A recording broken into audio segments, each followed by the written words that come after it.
করিনা কাপুরের ক্যারিয়ারে সবচেয়ে খারাপ সিনেমা হচ্ছে এই বার্কিংহাম মার্ডার্স। এত জঘন্য সিনেমা যে করিনা কাপুর সেটাকে আবার প্রডিউস করেছে ভেবেই আমার খারাপ লাগছে। হানসাল মেহতার মতন ডাইরেক্টর এটাকে ডাইরেক্ট করেছে। আমার দৃঢ় বিশ্বাস হানসাল মেহতা সম্ভবত সিনেমা বানাতে ভুলে গেছে, নাহলে এত খারাপ মানে সিনেমা আমি অন্তত দেখিনি। একটি মার্ডার মিস্ট্রিকে এমন ভাবে দেখাচ্ছে মনে হচ্ছে না যে এটা কোনো মার্ডার মিস্ট্রি হচ্ছে, কোনো কিছু নেই। সে মুখে বলছে এইবার এ বোধহয় একে ধরতে হবে, গেল তাকে ধরলো, এ মনে হয় এর কাছে, এ মনে হয় এ সাসপেক্ট, তার কাছে যাচ্ছে, তার সঙ্গে কথা বলছে। মানে এতটাই জঘন্য, মানে মাথা ধরিয়ে দেবে আপনাদের। এটা আগে নেটফ্লিক্সে রিলিজ করার কথা ছিল, ডাইরেক্ট নেটফ্লিক্সটা বুঝে গেছে দেখে যে এ তো হবে না, তারা বলছে আগে তুমি থিয়েটার রিলিজ করো, যদি চলে তবেই আমরা নেব। ঠিক কাজ করেছে। অত্যন্ত একটি খারাপ সিনেমা, অত্যন্ত, মানে ভুলবশত দেখলেও আমার মনে হয় একদম ভুল হয়ে যাবে। এর আমার মনে হয় আমি তো এর কাছে টাকা ফেরত চাওয়া উচিত আমার, যে এতটা খারাপ সিনেমা কি করে হয়। কি বলবো, এর গল্প হচ্ছে করিনা কাপুর পুরোটাই লন্ডনে এসে বার্কিংহাম বলে একটা এরিয়াতে সে হচ্ছে পুলিশ ইন্সপেক্টর। সে সেখানে ট্রান্সফার হয়ে আসে, বলতে পারেন সে নিজেই ট্রান্সফার নিয়ে নেয়। তার কারণ সে আগে যেখানে কাজ করতো সেখানে তার যে সন্তান ছিল, সেখানে একটি ফায়ারিং এ তার সন্তান মারা যায়, তার ফলে সে ডিপ্রেশনে থাকে। তো সে সেই শহর থেকে দূরে থাকবার জন্য অন্য জায়গায় ট্রান্সফার নিয়ে আসে। তো সেইখানে একটি ছেলে প্রথমে মিসিং হয়। তো সেই কেসটা তাকে একজনের সঙ্গে তার যে ঊর্ধ্বতন কর্তৃপক্ষ তার সঙ্গে সাহায্য করতে তাকে দেওয়া হয়।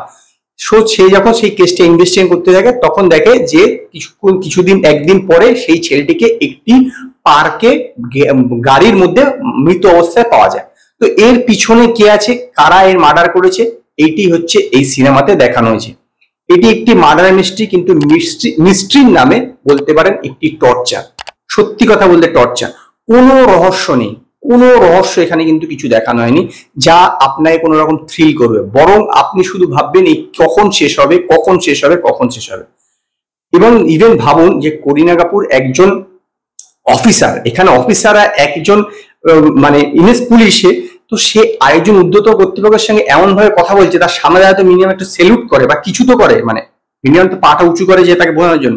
তা আবার লন্ডনে, সেখানেও সেরকম কোনো ভাব দেখাচ্ছি না। এমন ভাবে কথাবার্তা বলছে, এমন ভাবে তার বডি ল্যাঙ্গুয়েজ দেখে মনেই হবে না সে পুলিশ ইন্সপেক্টর, যে পুলিশে কাজ করে।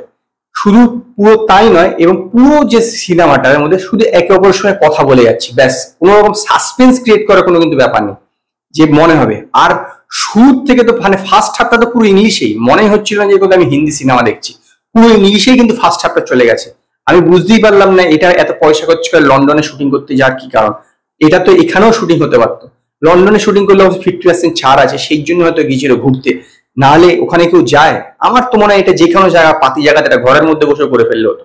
অতীব জঘন্য, মানে ক্যারিয়ারের সবচেয়ে খারাপ সিনেমা আমি বলবো, সবচেয়ে খারাপ সিনেমা। ভুলবশত দেখলেও তাও আপনি, যদি আপনি ভুলবশত চলে যান তবুও আপনি মনে হবে যে এবার আমার পয়সাটা ফেরত চাওয়া উচিত, এতটাই খারাপ। এবং সেই কারণেই আমি এই বার্কিংহাম মার্ডার্স এই মুভিটাকে 5-এর মধ্যে 0.5 দেবো, 0.5, ইয়েস, হাফ দেবো, হাফ।